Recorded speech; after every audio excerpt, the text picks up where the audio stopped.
Hello everyone, I Kuldeep welcome you all to today's session of Daily News Answers where we are going to look at the important news from the Hindu as well as the Indian Express. So student, आज है 9th of July and दोनों newspaper की जो important news है उनको हम go through करेंगे.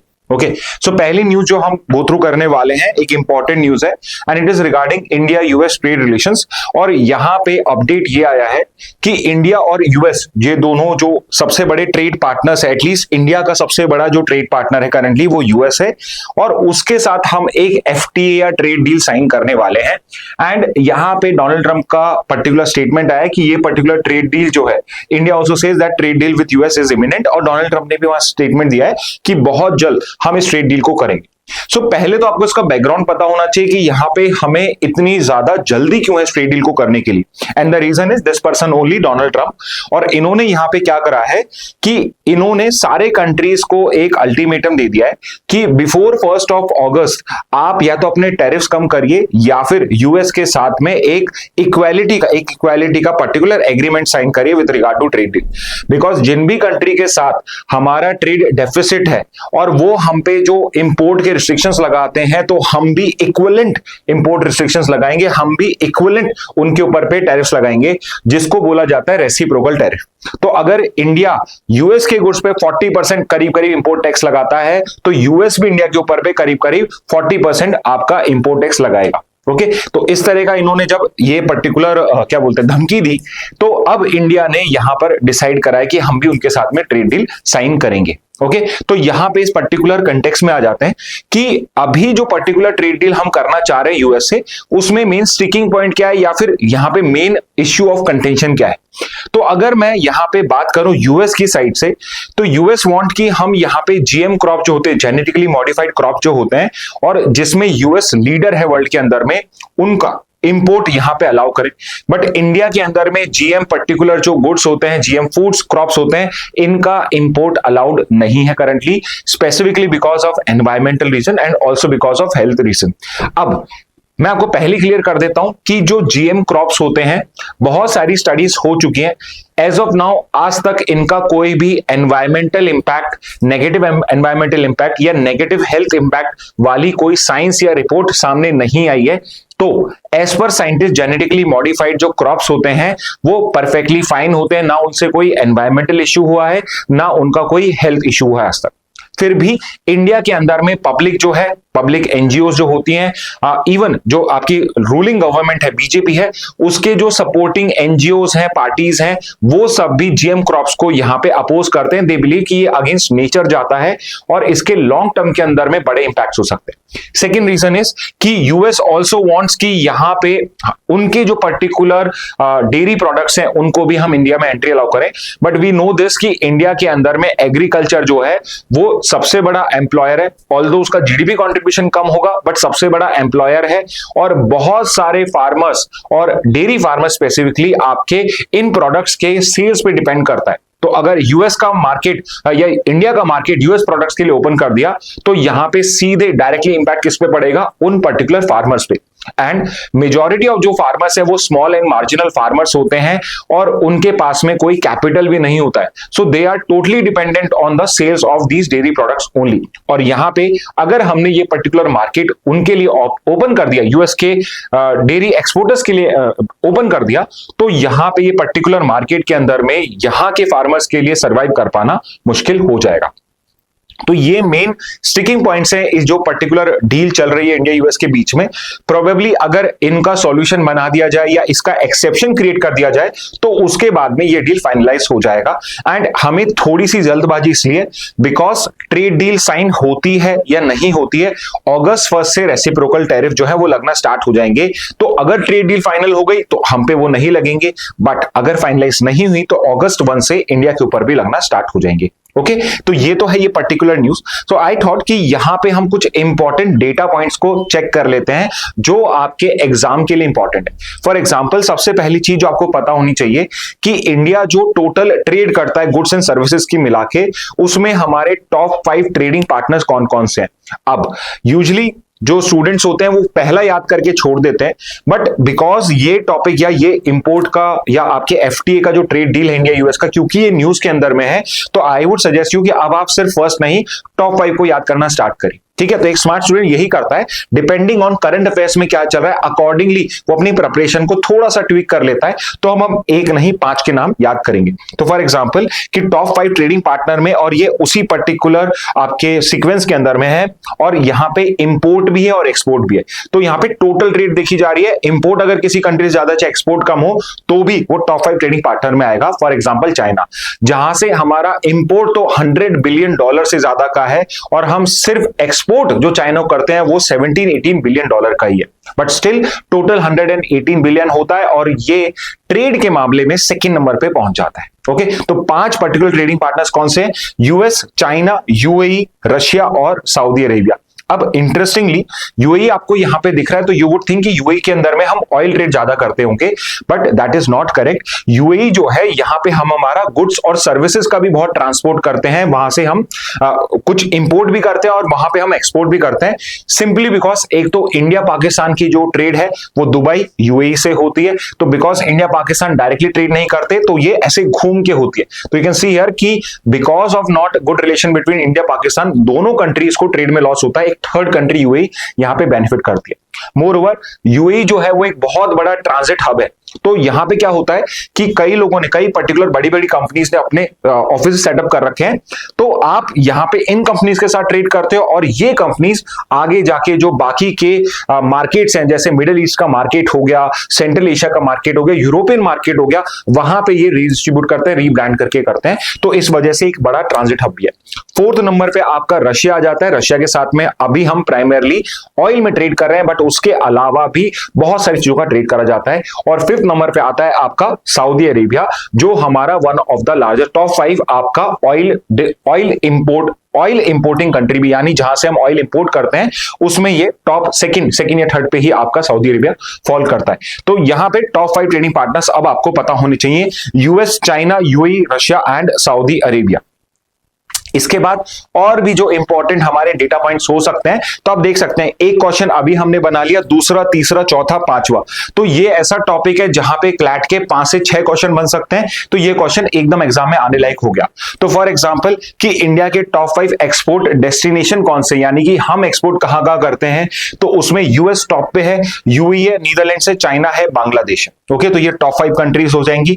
Top 5 import source country अगर पूछा जाए कहां से हम इंपोर्ट करते हैं, ऑब्वियसली जो सबका सबसे बड़ा इंपोर्ट सोर्स हो रखा है चाइना, वो इंडिया का भी सबसे बड़ा सोर्स है, then China, then Russia, then UAE, then Saudi Arabia and then finally United States. तो ये 5 पर्टिकुलर आपके इंपोर्ट सोर्स हैं।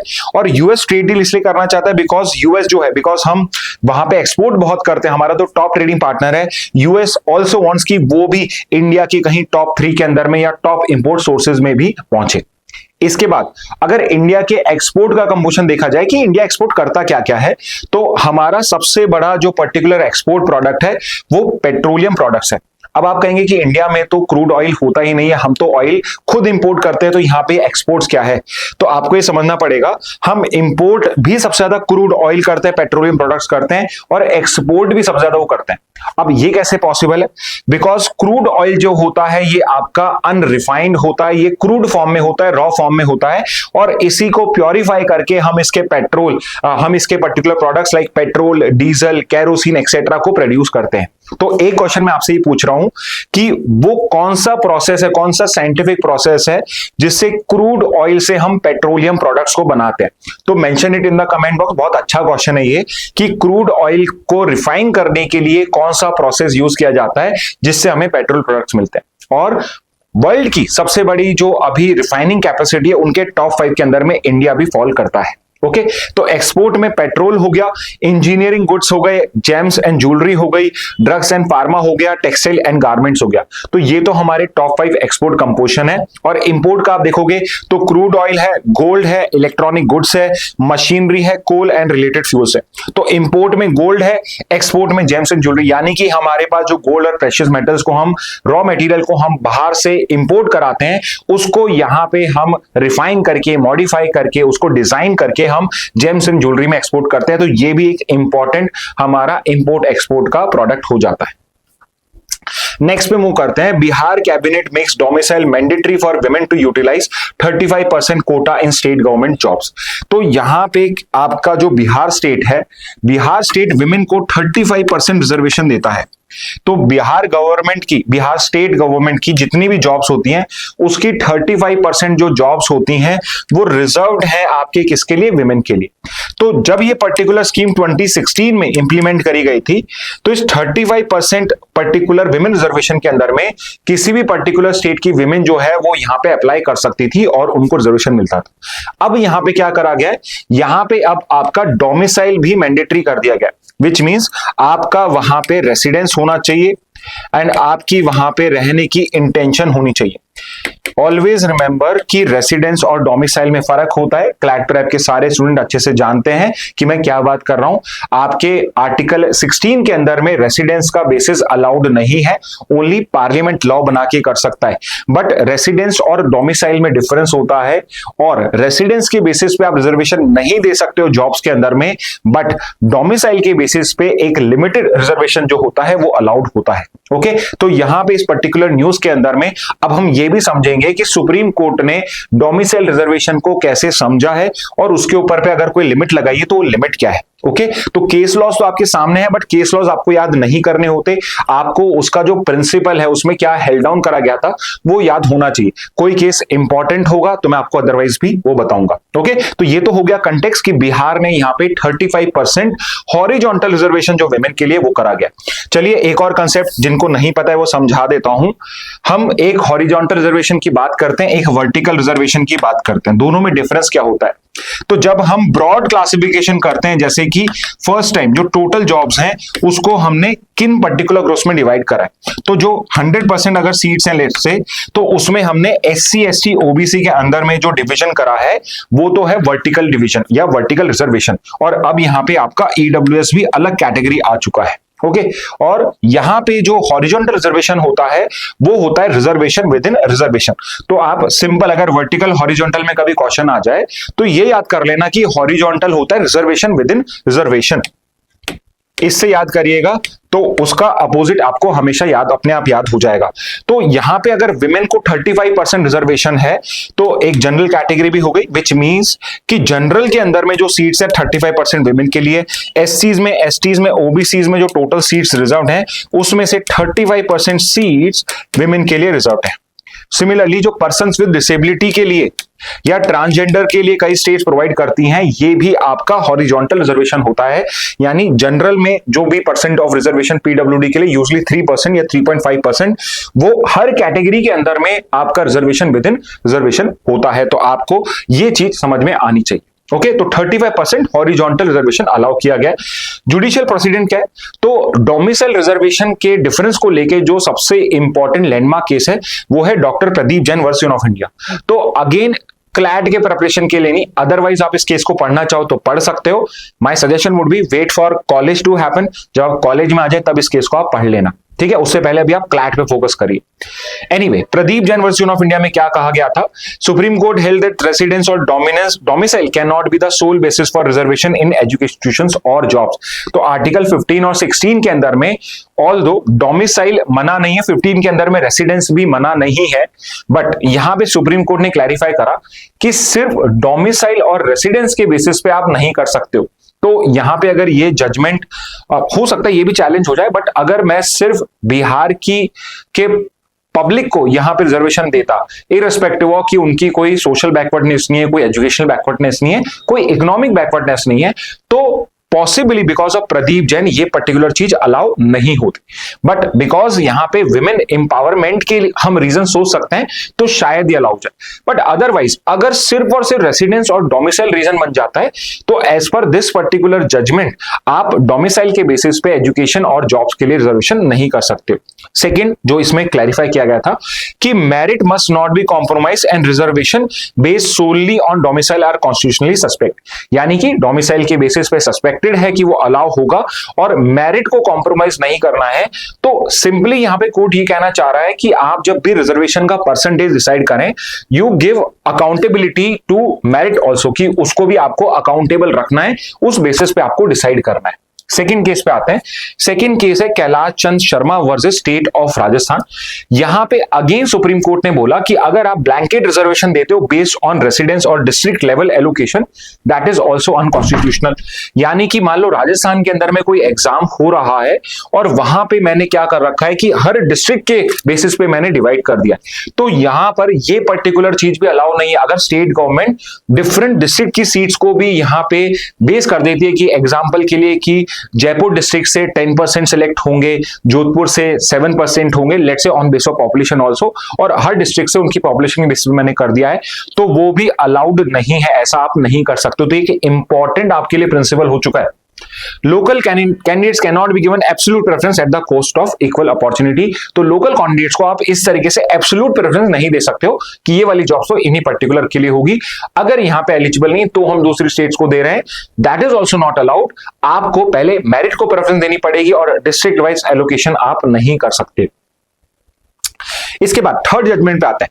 Sunanda Reddy versus state of Andhra Pradesh. ये क्या कह रहा है कि 100% reservation for local candidate certain post के लिए ये सीधे सीधे वायलेटिव है, तो आप 100% रिजर्वेशन तो कहीं दे ही नहीं सकते हो, तो ये भी क्लियर कर दिया गया।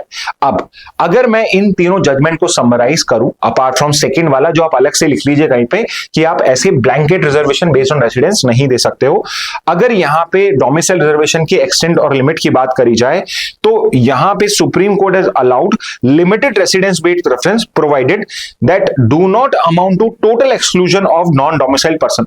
यानी कि अगर आप 90%, 100% या 80% डोमिसाइल रिजर्वेशन दोगे जहां पे जो आउटसाइडर है वो करीब करीब टोटली एक्सक्लूड हो गया है, that would not be allowed. However otherwise आप प्रपोर्शनेट और जस्टिफाइबल रीजन से रिजर्वेशन प्रोवाइड कर सकते हो। तो फॉर एग्जांपल कि आप डेटा से शो करिए कि अगर मैं रिजर्वेशन नहीं देता हूं तो बिहार की जो पॉपुलेशन है जिसके लिए पर्टिकुलर स्टेट गवर्नमेंट वर्क करती है उनको कम रिजर्वेशन मिलता है या उनको कम रिप्रेजेंटेशन मिलता है, इसलिए मुझे रिजर्वेशन देना थोड़ा रिक्वायर्ड है। तो आप जस्टिफाई कर दीजिए तो कोर्ट अलाउ कर देगा, बट अगर कोई जस्टिफिकेशन नहीं है, may be let's say for political mileage आप ऐसा एक्शन करते हो तो वो चीज अलाउ नहीं होगी। नेक्स्ट पे आते हैं। तो एक पर्टिकुलर एडिटोरियल आया है आपका हिंदू में, क्विक फिक्स नाम से पर्टिकुलर ये एडिटोरियल है और इसमें एक पर्टिकुलर स्कीम की बात है। तो जो स्कीम है वो तो डायरेक्टली हमारे लिए जीके के लिए इंपॉर्टेंट हो गई, और otherwise also it's a very small article, but इसके अंदर में बातें बहुत अच्छी बताई हुई हैं, तो हम इस एडिटोरियल को भी यहाँ पे अंडरस्टैंड कर लेंगे। इसके अलावा जो मेन एडिटोरियल्स आए आपके हिंदू न्यूज़पेपर में, वो आपके बिहार के अंदर में जो इलेक्टोरल रूल्स का रिवीजन हो रहा है उसको लेके 3 आर्टिकल्स आए, तो if you have time you can read it. But Monday को जो हमारी रिकॉर्डिंग थी, 7th को जो रिकॉर्डिंग हुई थी, उसके अंदर में हमने वो टॉपिक या उसका बेसिक जो है वो अंडरस्टैंड कर लिया है, उसके प्रोज एंड कॉन्स भी हमने डिस्कस कर लिए, तो इसलिए उन एडिटोरियल को डिस्कस नहीं कर रहे। बट ये एडिटोरियल रीडिंग के लिए भी अच्छा है और इसके अंदर में एक स्कीम भी अनाउंस करी गई है, तो वो स्कीम की भी बात करी गई है, तो वो स्कीम भी हम डिस्कस करने वाले। ओके, तो यहां पे ये पर्टिकुलरली अभी क्रिटिसाइज कर रहा है जो गवर्नमेंट की नई स्कीम आई, और ये कोई ऑथर नहीं है, ये न्यूज़पेपर का ओपिनियन है डायरेक्टली एडिटोरियल बोर्ड का। तो यहां पे रिसर्च एंड डेवलपमेंट को बूस्ट करने के लिए एक नई स्कीम लॉन्च करी गई है, research development and innovation scheme, RDI scheme करके स्कीम है, और इसका बजट भी बहुत हाई रखा गया, 1 लाख करोड़ रुपीस। तो 1 लाख करोड़ जो है ये इस पर्टिकुलर स्कीम का बजट है, और इससे हम रिसर्च और डेवलपमेंट को बूस्ट करने के लिए स्कीम को हमने यहां पे लॉन्च करा है। However, ये जो पर्टिकुलर एडिटोरियल है वो इस स्कीम को क्रिटिसाइज कर रहा है, स्टेटिंग कि सिर्फ ये बजट इतना बड़ा कर देने से आपका जो R&D का प्रॉब्लम्स है, जो स्ट्रक्चरल प्रॉब्लम है, जो बेसिक प्रॉब्लम्स है, वो आप रिजॉल्व नहीं कर पाओगे। और उसको अगर मैं समराइज करके बताऊं तो क्या क्या रीजन है। पहला तो है there is a lack of innovation ecosystem, कि हम यहां पे इनोवेशन को प्रमोट ही नहीं करें, ऐसा कोई इकोसिस्टम ही नहीं है। अब ये इनोवेशन का इकोसिस्टम क्या होता है, तो ऐसे समझिए कि एक तो हर यूनिवर्सिटी के अंदर में ऐसी पोजीशंस होने चाहिए, ऐसे पर्टिकुलर आपके डिपार्टमेंट्स होने चाहिए जिसके अंदर में आप रिसर्च एंड डेवलपमेंट कर सके। दूसरा, उसके लिए प्रॉपर एलोकेशन होना चाहिए, प्रॉपर डिवाइसेस होने चाहिए। और तीसरा, जो पर्सन अपना करियर उसमें बना रहे हैं उनका पेमेंट अच्छा होना चाहिए। अदरवाइज कोई भी पर्सन रिसर्च एंड डेवलपमेंट में नहीं जाने देगा, बिकॉज करंटली जो पर्टिकुलर गवर्नमेंट की इस टाइप की पोजीशंस होती हैं या आपकी सीट्स भी होती हैं स्टूडेंट्स की, उसमें जो आपको अमाउंट मिलता है वो बहुत लो होता है। तो बेसिकली करियर बनाने के लिए लोग इसको प्रेफर नहीं करते हैं। थर्ड इज स्किल्ड मैन्युफैक्चरिंग जो है वो मिसिंग है। अभी भी हम ट्रेडिशनल मैन्युफैक्चरिंग के अंदर में, यू वुड सी, आप अगर किसी भी फैक्ट्री को विजिट करेंगे, आज भी हमारा जो पर्टिकुलर काम करने का तरीका है वो लेबर इंटेंसिव है rather than capital intensive. On the other side we have western countries as well as China जो अब मशीन्स की तरफ में मूव कर रहा है और उनके जो फैक्ट्रीज हैं वो कंप्लीटली ऑटोमेटेड भी होना स्टार्ट हो गई हैं, तो हम उनसे कभी भी नहीं कर पाएंगे। तो skilled manufacturing is required. And third is we have to give very high incentives for high risk research. ऐसी रिसर्च जिसके अंदर में रिस्क है फेल होने का। हायर रिस्क रिसर्च का मतलब यहां पे यह है, ऐसा नहीं कि आप न्यूक्लियर पावर में कुछ कर रहे हो। हायर रिस्क रिसर्च का मतलब यहां पे यह है कि यहां पे फेलियर के चांसेस बहुत हाई हैं, बट अगर ये रिसर्च सक्सेसफुल हो गई तो ये एक रेवोल्यूशनरी रिसर्च हो सकती है। हो सकता है इसका कुछ रिजल्ट नहीं दिखे, हमारे करोड़ों रुपीस, 1000 करोड़ रुपीस इसमें बर्बाद हो जाए एक बार के, बट ये पर्टिकुलर रिस्क वाली रिसर्च हमको करनी पड़ेगी। तो यहां पे हमें इंसेंटिवाइज करना पड़ेगा। We can not be like कि अगर इसमें फेलियर रेट ज्यादा है, ऑल्दो कंसेप्ट साउंड लग रहा है बट फेलियर रेट ज्यादा है, तो हम उसको इंसेंटिवाइज नहीं कर रहे। ओके अब यहां पे ये पर्टिकुलर स्कीम जो है इसके बारे में बात करी गई है, आरडीआई स्कीम। तो आरडीआई स्कीम का इंसेंटिव, यहां पे आरडीआई स्कीम का एम क्या है, तो यहां पे हम प्राइवेट सेक्टर को इंसेंटिवाइज करना चाहते हैं बेसिक रिसर्च। तो बेसिकली क्या होगा कि अगर आपका जो रिसर्च प्रोजेक्ट है वो एक लेवल से ऊपर है, तो यहां पे हमने जो TRL 4 लेवल, तो बेसिकली कैटेगराइज करा है हमने कि रिसर्च जो है वो किस लेवल तक पहुंच चुकी है, उसका सक्सेस होने के चांसेस क्या हैं। तो यहां पे अगर टेक्नोलॉजी रेडीनेस लेवल के में 4th लेवल पे पहुंच चुका है कि टेक्नोलॉजी जो है वो यूटिलाइजेशन के रेडीनेस के ऊपर पे 4th नंबर पे आ चुकी है या उससे ऊपर की रिसर्च है, तो वहां पे जो 1 लाख करोड़ रुपीस है ये प्राइवेट सेक्टर को लोअर इंटरेस्ट रेट पे लोन की तरह मिल जाएगा। बहुत लो इंटरेस्ट रेट होगा, तो आप ये मान के चलिए कि उनको फ्री ऑफ कॉस्ट कुछ पैसा मिल रहा है इस रिसर्च को करने के लिए। तो यहां पे इस आरडीआई स्कीम के अंदर में हम प्राइवेट सेक्टर को क्या देंगे, लो कॉस्ट लोन प्रोवाइड करेंगे, सो दैट वो इस टाइप के जो रिसर्च प्रोजेक्ट है जो TRL लेवल 4 तक पहुंच चुके हैं उनको यहां पे हम कर सकें। अब आई होप आप ये क्रिटिसिज्म भी समझ गए होंगे, और पहला जो क्रिटिसिज्म है वो यही है। सेकंड पॉइंट क्या है, इसके अलावा दूसरी स्कीम क्या है, दूसरी स्कीम एक पर्टिकुलर बॉडी की बात करी जा रही है जिसका नाम है ANRF। SERB करके पहले होता था जिसको रिप्लेस करा है। तो सेकंड क्वेश्चन आपके लिए जो कमेंट बॉक्स में मुझे आपको आंसर करना है कि जो ये ANRF है इसने किस पर्टिकुलर बॉडी को रिप्लेस करा है। ओके तो उस बॉडी का नाम बताइए। तो ANRF जो है ये पर्टिकुलर आपका कस्टोडियन है और डिस्पर्सिंग बॉडी है फॉर आरडीआई स्कीम फंड। तो बेसिकली जब भी कोई गवर्नमेंट साइंस एंड टेक की कोई फंडिंग स्कीम निकालती है तो वो फंडिंग कैसे एलोकेट करी जाएगी, किसको दी जाएगी, उस पर्टिकुलर जो उन्होंने प्रपोजल दिया उसको कौन स्टडी करेगा, वो सारा काम कौन करता है, ANRF ही करता है। ओके साइंस मिनिस्ट्री के अंदर में, अगेन मिनिस्ट्री भी इंपॉर्टेंट है। ANRF किसके अंदर आती है, ministry of science and tech के अंदर में आती है, और ये एक इंडिपेंडेंट बॉडी, मतलब आती तो साइंस मिनिस्ट्री के अंदर में है बट साइंस मिनिस्ट्री इसको नहीं बताता कि आपको कैसे काम करना है। ये एक ऑटोनॉमस बॉडी है। Okay single window clearance mechanism for research funding also, मतलब कि एक जगह से आपको सारा रिसर्च फंडिंग मिल जाएगा, और इसी पर्पस के लिए रिसेंट इस बॉडी को यहां पे हमने रिकॉन्स्टिट्यूट किया है। ओके अब ये जो आर्टिकल है आपको इश्यूज बता रहा है कि इस पर्टिकुलर स्कीम के इश्यूज क्या क्या है।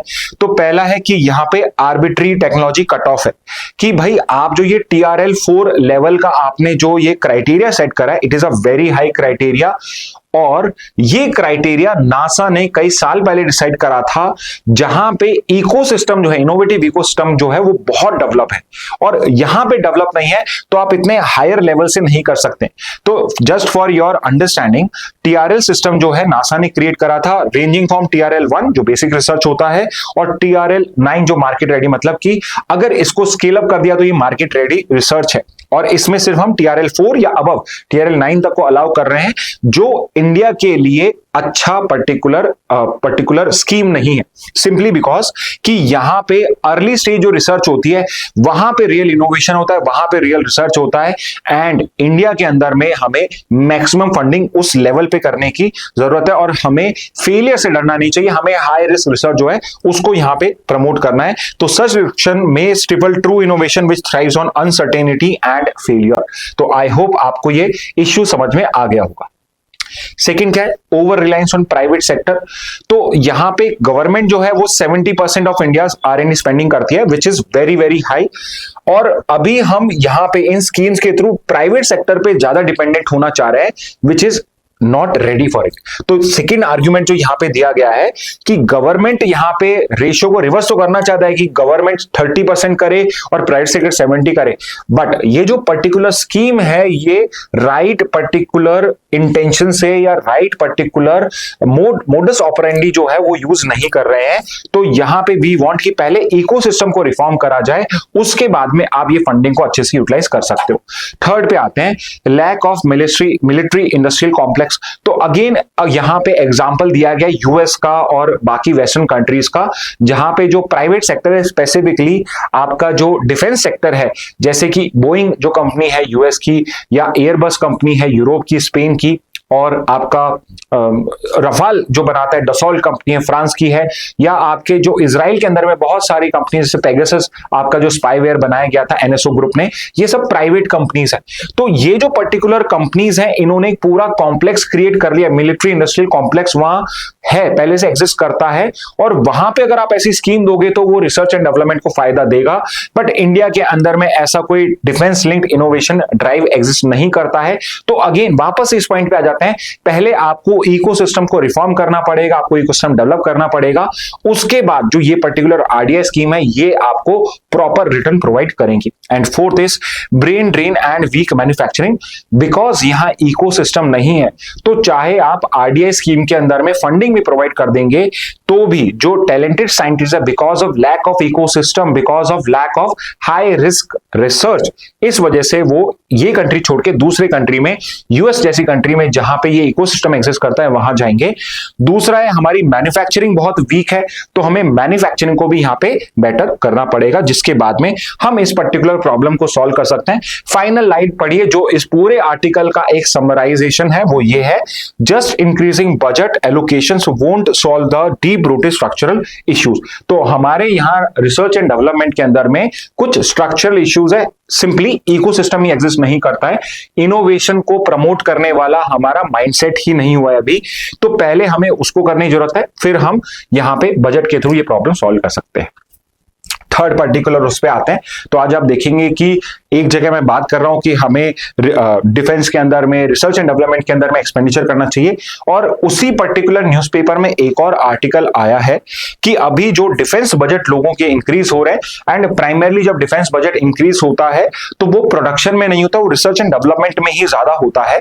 और यहां पे क्रिटिसाइज किया जा रहा है कि ये जो पर्टिकुलर मिलिट्री स्पेंडिंग इंक्रीज करी जा रही है by NATO and also by India now, ये सारे जो पर्टिकुलर इंक्रीज है ये कैसे कैसे इंपैक्ट पहुंचाएगा हमारे डेवलपमेंटल गोल्स को। तो कंटेक्स्ट क्या है इस पर्टिकुलर आर्टिकल का? सो इट्स एन एक्सप्लेनर, तो टेक्स्ट एंड कंटेक्स्ट जो आपका पेज होता है हिंदू के अंदर में, उसमें आर्टिकल दिया है, आप वहां से पढ़ सकते हैं, तो ये आपको और भी ज्यादा इंफॉर्मेशन प्रोवाइड करेगा। एनीवे, क्लैट के लिए क्या इंपॉर्टेंट है वो हम यहां कवर कर रहे हैं। ओके, तो यू नो दिस कि अभी रिसेंटली नेटो ने डिसाइड करा है कि वो हर कंट्री जो नेटो का मेंबर है वो सब अपना मिलिट्री बजट जो है उसको इंक्रीज करेंगे to the percentage of their GDP. So currently जो सारी कंट्रीज है करीब करीब 2% अपनी जीडीपी का डिफेंस पे करते हैं। डोनाल्ड ट्रंप ने क्लियर कर दिया था कि it would want all the NATO members to contribute at least 5% of their GDP. तो यहां पे 2% से 5% इंक्रीज करने के लिए यहां पे फोर्स करा गया। However, there is one country in Europe which has decided, part of NATO, which has decided that it is not going to increase its budget because उसका वेलफेयर का जो बजट है वो यहाँ पे आपका डिस्टर्ब हो जाएगा, एंड वो ये कह रहा है कि उसका जो 2% का बजट है जीडीपी उनकी स्पेंडिंग है, that is more than enough. Anyway, यहां पे अब क्या डिसाइड करा गया कि 2% से 5% सारे मेंबर्स को करना है। My question to you all is, कौन सी कंट्री है जो अभी इसको इंक्रीज नहीं कर रही है, वो अपना बजट 2% पे रखेगी? Okay, hint is European country है। ट्रेंड्स क्या है, तो आप सबको सिप्री के बारे में पता होगा, तो आपका नेक्स्ट क्वेश्चन है ये जो सिप्री पर्टिकुलर ऑर्गेनाइजेशन है इसका फुल फॉर्म क्या है? तो 24 का जो डेटा है as per it, global military spending जो हमने 24 में करी थी दैट वाज अराउंड $2718 बिलियन। तो यहां पे आप देख सकते हैं कि कितना लार्ज अमाउंट जो है वो मिलिट्री एक्सपेंडिचर में निकल के आता है। और अगर हम इसको 23 से कंपेयर करें तो इसमें इंक्रीज है 23 के कंपैरिजन में ही 9.4, यानी करीब करीब 10% इंक्रीमेंट हुआ है। तो अगर हम कभी 100 बिलियन कर रहे हैं तो 110 बिलियन हम यहां पे करने लग गए हैं, और ये 88 से हाईएस्ट सिंस 1988 है। मेजर कंट्रीब्यूटर्स कौन से हैं, क्यों ये मिलिट्री एक्सपेंडिचर बढ़ा है? Russia Ukraine war is one reason, Israel Gaza is one reason, India Pakistan Israel Iran is also another reason, और इजराइल ईरान में we should also include US, because US ने भी यहाँ पे बहुत बड़ा यहाँ पे खर्चा करा है। ओके, तो ये सिपरी रिपोर्ट हो गई। अब फिर से यहां पे आ जाते हैं कि टॉप मिलिट्री स्पेंडर्स कौन कौन से हैं। यहां पे इंपोर्ट एक्सपोर्ट की बात नहीं हो रही, हर कंट्री अपने मिलिट्री के ऊपर पे कितना एक्सपेंडिचर कर रहा है उसका ये डेटा है। तो आपको टॉप 5 पता होने चाहिए, बिकॉज टॉप 5th नंबर पे आपका इंडिया भी आ जाता है। तो US, China, Russia, Germany and India. And India का आई वुड से कि आपको मिलिट्री एक्सपेंडिचर भी पता होना चाहिए, it is $86.1 billion. Okay, but in सबको अगर अलग कर दे, नेटो को एक तरफ कर दे 32 नेशंस, तो यहां पे they spend around $1,506 billion, which is 55% of global. यानी कि ये जो 32 कंट्रीज हैं इंक्लूडिंग यूएस ऑब्वियसली, ये पर्टिकुलर कंट्रीज अकेले वर्ल्ड का जो मिलिट्री एक्सपेंडिचर है उसका 55% करती हैं। और यहां पे इंपॉर्टेंट पॉइंट क्या है, ये 24 का डेटा है, जब इसके अंदर में 31 कंट्रीज अपार्ट फ्रॉम यूएस ये सिर्फ अभी 2% कर रही हैं, और अब ये सीधे डबल से भी ज्यादा 4 नहीं 5% यहां पे जीडीपी करेंगी, तो ये नंबर और भी इंक्रीज हो जाएगा। अब ये जो पर्टिकुलर आपका आर्टिकल है, ये क्यों इस पर्टिकुलर चीज को क्रिटिसाइज कर रहा है वो समझाया हुआ। तो यहां पे military spending versus public welfare के बीच में एक डाइकोटमी बताई हुई है कि अगर आप मिलिट्री स्पेंडिंग इंक्रीज करोगे तो पब्लिक वेलफेयर सफर करेगा। तो यहां पे पहला जो एक कंसेप्ट इसने इंट्रोड्यूस करा है वो है क्राउडिंग आउट इफेक्ट का। क्राउडिंग आउट इफेक्ट क्या होता है? तो क्राउडिंग आउट इफेक्ट ये होता है सिंपली कि अगर कहीं पे मिलिट्री स्पेंडिंग इंक्रीज होती है तो जो पर्टिकुलर आपका पैसा होता है वो कहां से आता है? वो पब्लिक वेलफेयर से आता है। तो क्राउडिंग आउट इफेक्ट क्या होता है कि जो इन्वेस्टमेंट पब्लिक वेलफेयर के लिए जाना चाहिए था, अब वो क्राउड आउट होके कहां जा रहा है? मिलिट्री के एक्सपेंडिचर पे जा रहा है। तो ये इन्होंने पहला पॉइंट बताया, specially in low and middle income country. Second point है, Spain has refuse NATO's 5% target, calling it unjustified. Impact on UN क्या है? यूएन के ऊपर पे इंपैक्ट क्या है? तो यूएन का टोटल बजट है $44 बिलियन का। तो यूनाइटेड नेशन जो है उसका टोटल बजट है $44 बिलियन का। अब आप देखिए पिछले 6 मंथ्स के अंदर में उसको जो फंडिंग मिली है दैट इज ओनली $6 बिलियन, यानी करीब करीब उसे नेक्स्ट 6 मंथ के अंदर में $38 बिलियन की रिक्वायरमेंट होगी। एंड बिकॉज इट नोस कि नेक्स्ट 6 मंथ्स में इतना नहीं होगा, तो उसने खुद का अपना बजट रिड्यूस कर दिया है, $29 बिलियन पे लेकर आ चुका है, जिस वजह से पीस कीपिंग, ह्यूमैनिटेरियन एड और डेवलपमेंट इन जनरल डेवलपमेंट जो है उसके लिए जो प्रोग्राम्स होते हैं यूएन के वो सब सफर करेंगे। यूएस पॉलिसीज की बात करी हुई है, तो यूएस एड करके एक ऑर्गेनाइजेशन है जो one of the biggest funder था डेवलपमेंट प्रोजेक्ट्स का, उसकी जो पर्टिकुलर आपकी एड है वो पूरी की पूरी एंड हो चुकी है, बिकॉज इसको शट डाउन कर दिया गया है। तो यूनाइटेड स्टेट जो है अंडर डोनाल्ड ट्रंप किसी कंट्री को कोई भी एड प्रोवाइड नहीं करता है। सेकेंड इज लैंसेट, एक पर्टिकुलर जर्नल है जिसकी एक स्टडी है जो ये बताता है कि यूएस एड ने जो डिफरेंट कंट्रीज में फंडिंग करी है, उससे जो प्रोजेक्ट्स रन हुए हैं, उसने वर्ल्ड ओवर 91 मिलियन डेथ्स को पिछले 20 साल में प्रिवेंट करा है। तो यू कैन सी हियर कि इसका डायरेक्ट को रिलेशन है जो यहां पे एंड हो रहा है। यहां से इस क्लोजर से 14 मिलियन एडिशनल डेथ्स कॉज होंगी बाय 2030, यानी जो डेथ होने वाली थी उसमें 14 मिलियन आप और ऐड कर लीजिए इन द नेक्स्ट 5 ईयर जो आपकी डेथ होंगी। सस्टेनेबल डेवलपमेंट गोल्स में क्या है? अब just $70 billion per year can and extreme poverty. सिर्फ $70 बिलियन अगर हम यहां पे इकट्ठा कर लेते हैं तो हम एक्सट्रीम पॉवर्टी को एंड कर सकते हैं in the very next year. But यहां पे ये पर्टिकुलर चीज अब हमें नहीं मिल रही है। Only 0.1% of GNI from high income nation needed, far less than military. सिर्फ हमें कितना रिक्वायरमेंट है सस्टेनेबल डेवलपमेंट गोल्स को अचीव करने के लिए?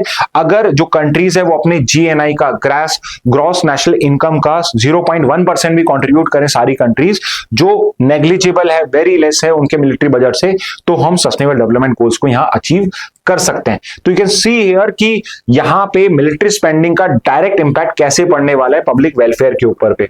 इसके बाद इंडिया का कंटेक्स्ट के अंदर में क्या बताया हमें कि ऑपरेशन सिंदूर के बाद इंडिया ने एडिशनली 50,000 करोड़ एक्स्ट्रा एलोकेट करे हैं। ऑलरेडी सबसे ज्यादा जो आपका बजटरी एलोकेशन होता है वो डिफेंस की मिनिस्ट्री को ही होता है, 6.81 लाख करोड़ का था, और उसमें 50,000 करोड़ और जोड़ दिया, यानी आप 7 लाख करोड़ को भी क्रॉस कर चुके हैं। अब हेल्थ स्पेंडिंग इसको कंपेयर करें तो यहां है 6.81 लाख। आयुष्मान भारत स्कीम है वो सिर्फ 7200 है। टोटल पब्लिक हेल्थ एक्सपेंडिचर अगर देखा जाए तो वो 1.84% ऑफ जीडीपी है। कंपेयर करें किसी भी डेवलप कंट्रीज के साथ, यूएस जिसको हम बहुत क्रिटिसाइज करते हैं उसके हेल्थ हेल्थ के सेक्टर के लिए, वहां पर भी वो करीब 10% अपने हेल्थ पे खर्च करते हैं और हम उसका 1/10 करते हैं। हमारा टारगेट क्या है? 2.5% का है, which we expect every particular budget में हम करेंगे। इसके बाद फाइनली ये क्या बोल रहा है कि there is a risk of militarisation. तो जो आपका ये आर्टिकल है, ये कंक्लूड कहां पे होता है कि ये जो पर्टिकुलर चेंजेस हो रहे हैं इससे मिलिटराइजेशन के इंक्रीज होने का, यानी every country is spending more on military, ये बढ़ने का खतरा है, जिससे जो बाकी जो सारी कंट्रीज हैं उनके बीच में वॉर्स का इंक्रीज होने के चांसेस ज्यादा है, because everyone would feel like कि अगर हम वॉर पे है तो we are capable to fight a particular war. और इससे क्या होगा? फंड्स डाइवर्ट होंगे एसेंशियल सर्विस से, ग्लोबल इनइक्वालिटी जो वर्शन अप होगी, सिंपली बिकॉज कि अब हम पब्लिक वेलफेयर पे नहीं कर रहे हैं और ये एसडीजी को अचीव करने को भी जेपरडाइज कर सकती है। 2030 का हमारा उसको अचीव करने का गोल है और वो भी हम पीछे रह सकते हैं। तो एक क्वेश्चन जो एसडीसी से मैं आपसे पूछना चाहूंगा कि जो आपके ये सस्टेनेबल डेवलपमेंट गोल्स हैं, इनका टोटल नंबर क्या है? और एक एसडीजी इंडिया इंडेक्स है, एसडीजी इंडिया इंडेक्स है, इसको पब्लिश कौन करता है? तो ये सब हम कर चुके हैं। तो आप अगर अपने नोट्स भी पुराने सर्च करोगे तो आपको ये भी मिल जाएगा, प्रोवाइडेड आप नोट्स बनाते थे। Okay, anyway this was this topic. Next पे मूव करते हैं। Country wide survey reveals deficit in student learning. तो आपका एक पहले सर्वे होता था, नेशनल अचीवमेंट सर्वे। इस साल क्या करा गया? उस पर्टिकुलर सर्वे को अब रिप्लेस कर दिया गया, उसको थोड़ा मॉडिफाई किया गया और उसका एक नया नाम भी रखा गया है।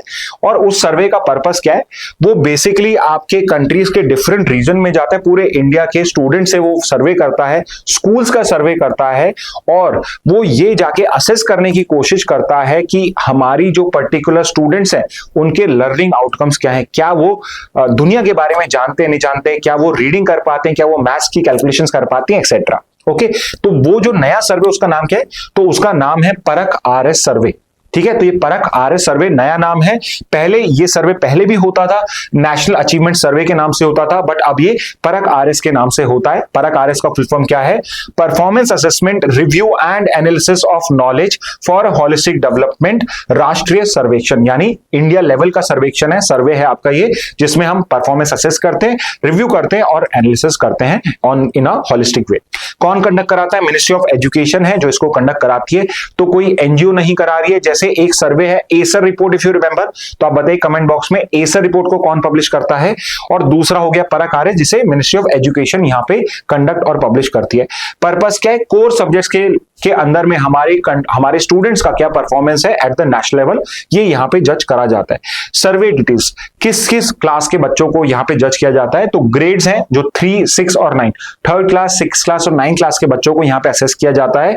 टीचर्स और स्कूल के जो लीडर्स हैं या प्रिंसिपल्स हैं उनका भी फीडबैक लिया जाता है, यानी स्टूडेंट से हम उनका फीडबैक लेंगे कि आपको क्या लगता है उनका क्या पर्टिकुलर लेवल है, कि क्या टीचर्स का स्टैंडर्ड अप टू मार्क है या यू बिलीव कि इसमें बेटर होना चाहिए। तो रिमेंबर यहां पे टीचर्स का नहीं करा जा रहा है, टीचर्स के लिए सर्वे करा जा रहा है कि उनकी क्वालिटी क्या है। ओके, इसमें एक पॉइंट आप याद कर लेना जरूर से कि टॉप परफॉर्मिंग स्टेट कौन सी रही है? It is Punjab. पंजाब का जो रिकॉर्ड है इस पर्टिकुलर सर्वे के अंदर में लर्निंग आउटकम्स में, वो सारे इंडिया के अंदर में टॉप परफॉर्मिंग रहा है। चाहे आप क्लास 3 देख लीजिए, क्लास 6 देख लीजिए, क्लास 9 दीजिए। ऑल्दो टॉप परफॉर्मिंग स्टेट में 3-4 स्टेट्स का नाम है, बट पंजाब इज समथिंग जो हर जगह टॉप 3 में फॉल कर रहा था। 2 में ये टॉप 5 था, क्लास 3 और क्लास 9 में, क्लास 6 के अंदर में ये 2nd और 3rd पे था। ओके, टेक अवे क्या है? तो despite positive trends in literary and enrolment, foundation learning gaps persist, specially in maths problem solving, civic and environmental issues and reading comprehension and application. तो यहां पे लिटरेसी और एनरोलमेंट इंक्रीज हुआ है, literacy rate increase हो रही है, यानी आप रीड और राइट कर पा रहे हैं। बट अगर थोड़ा स्पेशलाइजेशन पे जाया जाए, मैथमेटिक्स में प्रॉब्लम सॉल्विंग की बात करी जाए या एनवायरमेंटल अवेयरनेस की बात करी जाए या आपके कॉम्प्रिहेंड करने की बात करी जाए, एप्लीकेशन करने की बात करी जाए, वहां पे अभी भी there is a long road to travel. Urgent need क्या है? यहाँ पे करिकुलम रिफॉर्म सजेस्ट कर रहे हैं, टीचर ट्रेनिंग सजेस्ट करी गई है और skill oriented and inquiry based learning की यहाँ पे आपको सजेशन दी गई है कि ये हमारी अर्जेंट नीड है। ओके, तो ये पर्टिकुलर आपका आर्टिकल हो जाएगा। नेक्स्ट पे आते हैं। Nearly 600 Eklavya school students cracked IIT JEE and NEET says tribal affairs ministry. तो यहाँ पे न्यूज है कि जो ये पर्टिकुलर स्कूल है, एकलव्य स्कूल जो होती है, इसके 600 बच्चों ने नीट और आईआईटी के जो एग्जाम्स है उसको क्लियर करा है। तो ये एकलव्य स्कूल क्या होती है? तो एकलव्य स्कूल जो है ये आपके रिमोट एरियाज में क्रिएट जाती है, स्पेसिफिकली जहां पे शेड्यूल्ड ट्राइब्स या पीवीटीजीज जो होते हैं आपके वल्नरेबल ट्राइब्स, उनकी पॉपुलेशन ज्यादा होती है। तो एकलव्य का फुल फॉर्म है Eklavya model residential school scheme. तो यहां भी कैन सी हियर कि ये मॉडल स्कूल्स है, यानी कि best of the best schools बना रहे हैं और ये रेसिडेंशियल स्कूल्स होती हैं। ओके, और ये पर्टिकुलर जो स्कीम है जिसका पर्पस क्या है? शेड्यूल्ड ट्राइब्स के स्टूडेंट्स को रिमोट एरियाज में, उन्हीं के एरियाज में वहां पे स्कूल की एजुकेशन प्रोवाइड करना।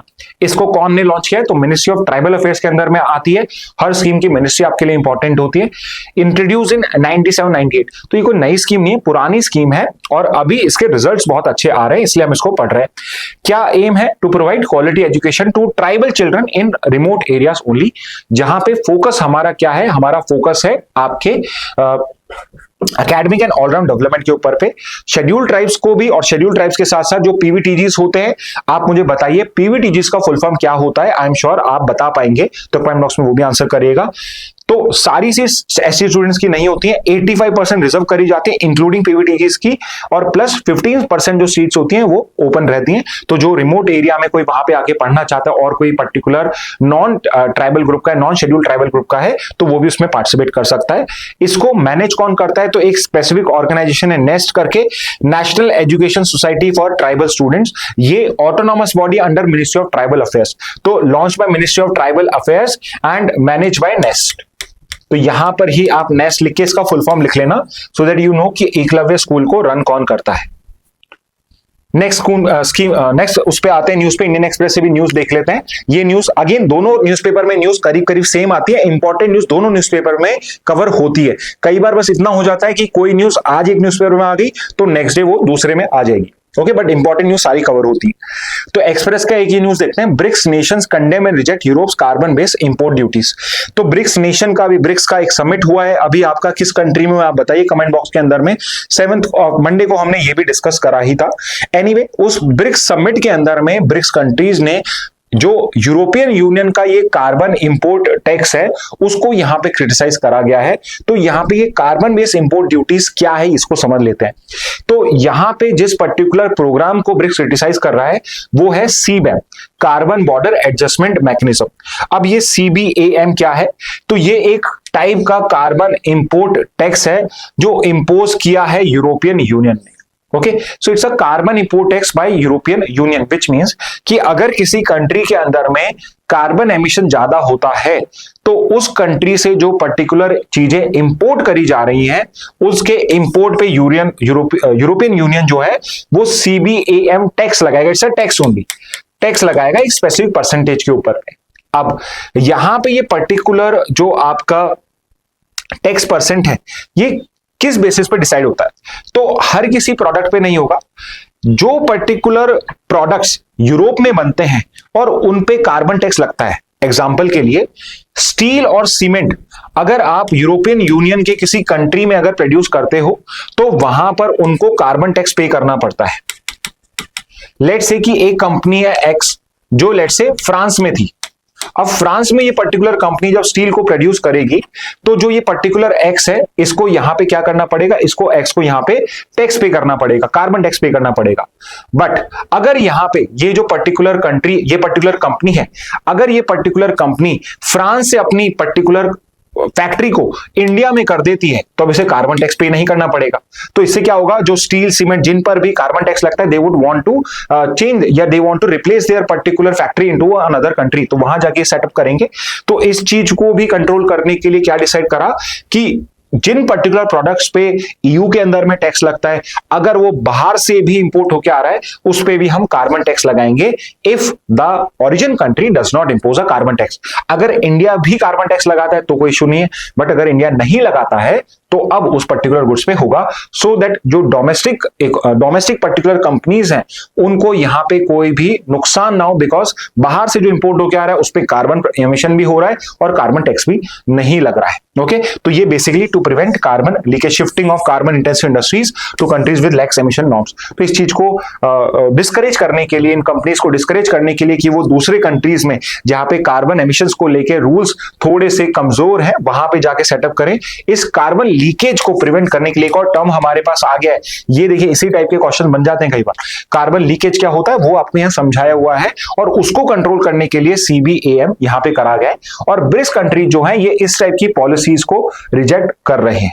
ओके, तो ब्रिक्स में अभी जो आपका समिट हुआ उसके अंदर में इसको यूनिलैटरल बताया गया, प्रोटेक्शनिस्ट बताया गया है, डिस्क्रिमिनेटरी बताया, बट ऐसा नहीं है कि उसका कोई पर्टिकुलर बेसिस नहीं है जिस बेसिस पे ब्रिक्स कंट्री कर रहे हैं। इसका बेसिस है हमारा एक बहुत ही स्पेशल आपका agreement UNFCCC, United nation framework convention on climate change, जो हमने 1992 में रियो अर्थ कन्वेंशन के अंदर में साइन किया था। तो एक और क्वेश्चन आपके लिए, UNFCCC हमने 92 रियो अर्थ कन्वेंशन में साइन किया था, इसके अलावा 2 और कन्वेंशन थे, उनके शॉर्ट फॉर्म से लिख के बता दीजिए। 3 थे टोटल, एक FCC था, आई एम श्योर आप सब आंसर कर सकते हैं, सेकंड और थर्ड कौन से थे वो भी बताइए। तो इसका जो आर्टिकल 3 क्लॉज 5 है ये कहता है कि climate action must not lead to unjustifiable discrimination और be a disguise restriction on international trade. तो यहां पे ये जो ब्रिक्स कंट्रीज हैं ये इस CRBM को यहां पे क्या कह रहे हैं कि ये बेसिकली जो टैक्स है ये एक अनजस्टिफाइबल डिस्क्रिमिनेशन है और ये कहीं ना कहीं डिस्गाइज रिस्ट्रिक्शन है ऑन इंटरनेशनल ट्रेड, और यहां पे हमें एक ओपन इकोनॉमिक सिस्टम को प्रमोट करना चाहिए। तो ये आपका UNFCCC कह रहा है, और ब्रिक्स कंट्रीज क्या कह रहे हैं कि ये जो CBAM है जो यहां पे हम पे लगाया जा रहा है, बिकॉज हम डेवलपिंग कंट्रीज है, हम कार्बन टैक्स नहीं अफोर्ड कर सकते, तो कहीं ना कहीं हमारा जो ट्रेड है उसको कंट्रोल करने के लिए, उसको रिस्ट्रिक्ट करने के लिए ये कंडीशन पुट अप करी जा रही। ओके, बट सबसे इंपॉर्टेंट आपके लिए क्या है, CBAM क्या होता है, कैसे लगता है, कार्बन लीकेज क्या है, ये सब आपके लिए इंपॉर्टेंट हो जाएगा। नेक्स्ट पे आते हैं, एक और बहुत ही अच्छा आर्टिकल आया आपके लिए, और यहां पे एक इंपॉर्टेंट लीगल एस्पेक्ट भी हम कवर कर रहे हैं, और वैसे तो न्यूज ही पूरी लीगल की है, but what I want to basically focus on is कि जो ये एडमिरलिटी के इश्यूज होते हैं, एडमिरलिटी के सूट्स होते हैं, होते क्या है, एक तो ये कईयों को यही नहीं पता होगा, और इनको किन कोर्ट्स के अंदर में आप ले जा सकते हो। तो before I go into this particular background, मैं आपको एक बार एडमिरलिटी केसेस क्या होते हैं वो समझा देता हूं। तो एडमिरलिटी सूट्स या केसेस उन केसेस को बोला जाता है जो पर्टिकुलर केसेस लैंड पे नहीं हुए बट आपके ओशन वाटर के ऊपर हुए। तो लेट्स से कि 2 शिप्स हैं जिनके बीच में अगर कोई लेट्स से एक्सीडेंट हो जाता है, तो यहां पे वो पर्टिकुलर जो केस है कि किसने गलती करी वो एडमिरलिटी का सूट हो जाएगा, या फिर वहां पे कोई कॉन्ट्रैक्ट साइन हुआ था और वो कॉन्ट्रैक्ट यहां पे ब्रीच हो गया, तो वो कॉन्ट्रैक्ट का जो केस है वो एक एडमिरलिटी सूट होगा। इसके अलावा मरीन पॉल्यूशन को कंट्रोल करने के लिए कि जैसे कई बार कोई शिप है जिसमें because of negligence oil spill हो गया, या वो जो पर्टिकुलर शिप है वो डिस्ट्रॉय हो गई, तो वो सब भी एडमिरल्टी सूट में आता है। तो जितने भी इस तरह के जो केसेस होते हैं ये डायरेक्टली इंडिया के अंदर में जो हाई कोर्ट्स हैं कोस्टल स्टेट्स के, so apart from presidency courts, तो जो आपके हो गए जो प्रेसिडेंसी कोर्ट्स कौन कौन से हैं, एक तो है आपका बॉम्बे, एक है मद्रास, और एक है आपका चेन्नई, मतलब चेन्नई आपका एक तो मद्रास हाई कोर्ट हो जाएगा यानी कि चेन्नई वाला, एक आपका बॉम्बे हाई कोर्ट हो जाएगा जो आपका मुंबई के अंदर में, और तीसरा हो जाएगा कलकत्ता या कोलकाता हाई कोर्ट। अब ये 3 क्यों है, बिकॉज ये प्रेसिडेंसी कोर्ट्स हैं और ये ब्रिटिशर्स ने सबसे पहले सेटअप करे थे। तो ओरिजिनली ये जो 3 कोर्ट्स थे इनके पास में जुरिडिक्शन होता था, ओरिजिनल जुरिडिक्शन होता था एडमिरल्टी केसेस का, और अब जितने भी कोस्टल स्टेट्स हैं इंडिया की उन सबके हाई कोर्ट को हमने ओरिजिनल जुरिडिक्शन दिया हुआ है एडमिरल्टी का। तो एडमिरल्टी का कोई सूट होता है तो वो ट्रायल कोर्ट्स में, डिस्ट्रिक्ट कोर्ट्स में नहीं जाता है, वो डायरेक्टली हाई कोर्ट में जाता है। आई होप ये पॉइंट आप अच्छे से याद कर लोगे कि एडमिरल्टी के जो सूट्स होते हैं, ओशन वाटर में कोई केस हुआ उसका जो केस होता है वो कहां जाता है, वो डायरेक्टली हाई कोर्ट में जाता है।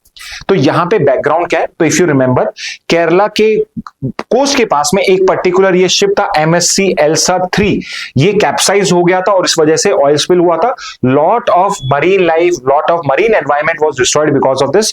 केरला गवर्नमेंट को भी यहां पे इनको सेव करने के लिए और इस पर्टिकुलर कोस्ट को प्रोटेक्ट करने के लिए बहुत सारा यहां पे एक्सपेंडिचर करना पड़ा था। तो उस कंटेक्स्ट के अंदर में केरला गवर्नमेंट ने एडमिरल्टी का सूट फाइल करा है in the high court against the Mediterranean shipping company, MSC जो है इस मेडिटेरेनियन शिपिंग कंपनी इसकी जिसकी ये पर्टिकुलर शिप थी। एलिगेशन क्या है कि एनवायरमेंटल डैमेज हुआ due to sinking of MSC Elsa and that was basically because of negligence in keeping of the cargo. Cargo में हजारडस मटेरियल था, plastic pellet, diesel, other pollutant, जिससे करीब हमारा जो नुकसान हुआ है वो ₹9,531 करोड़ का है and that is the compensation Kerala government is asking from MSC। Okay, admiral suits का जुरिडिक्शन क्या होता है? तो एक अभी रिसेंटली हमने ये पर्टिकुलर एक्ट बनाया 2017 का, जिसके अंदर में हमने जो पर्टिकुलर कोर्ट्स हैं ये सारे आपके केरला, कर्नाटका, उड़ीसा, तेलंगाना, आंध्र प्रदेश प्लस बॉम्बे, कलकत्ता और मद्रास हाई कोर्ट, इन सबको हमने क्या करा है, एडमिरल्टी जुरिडिक्शन का ओरिजिनल जुरिडिक्शन प्रोवाइड कर दिया है under this particular law. Jurisdiction में क्या क्या आता है, क्या एरिया आता है? तो up to 12 nautical miles from the low water coastline and seabed, subsoil and air space above।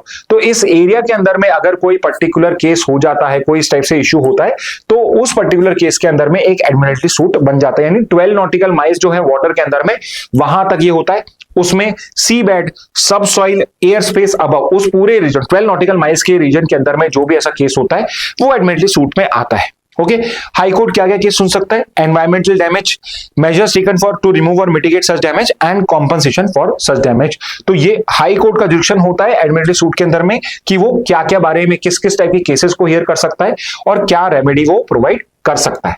Okay, और कौन से रेलिवेंट लॉज है?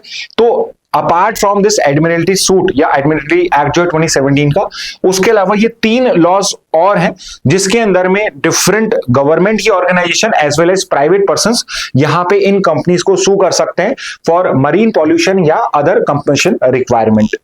की इंटरनेशनल कन्वेंशन कौन से? तो 2 कन्वेंशन आपके सामने हैं। ओके, ये दोनों कन्वेंशन जो है दोनों के दोनों इंडिया ने साइन करे। So India is a signatory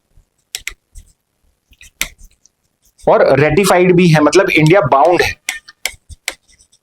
okay, तो India is a signatory to these 2 conventions. कौन से कन्वेंशंस की बात हो रही है?